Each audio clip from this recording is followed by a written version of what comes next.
amasoko ivamwo amaraso yo mu mitsi y'Imanuweli, riyatunganya abanyabyaha bagashiraho inenge, bagatsembwaho ibicumuro byose bikabacikaho, riyatunganya abanyabyaha bagashiraho inenge.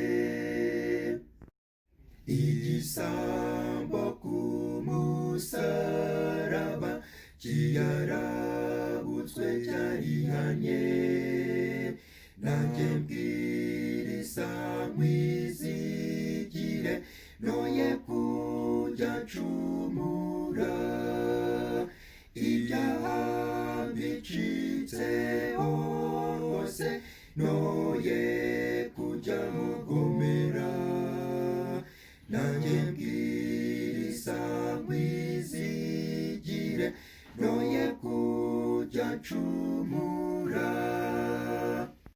Amaraso yawe atunganye ahorana imbaraga nyinshi, niyo wacunguje itorero aritsemba mw'ibyaha, yabanjije imbaraga yaryo yarabirotse bose, niyo wacunguje itorero yaritsembye mw'ibyaha.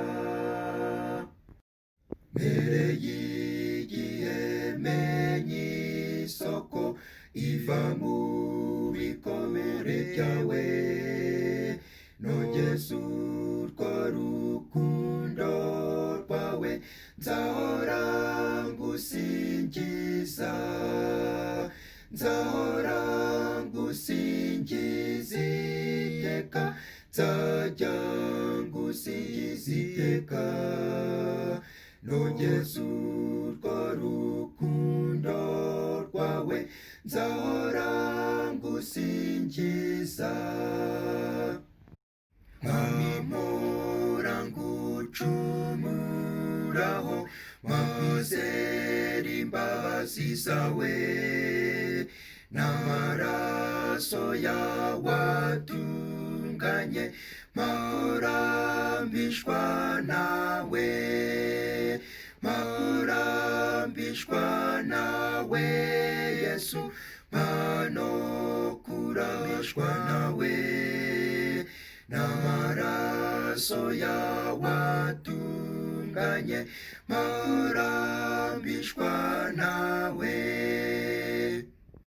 Hari indirimbo zera ntazi nzaziririmbira mw'ijuru, naho nagoga ururimi ubu uzarugobotora, uzarugobotora Yesu, niwo uzankiza rwose,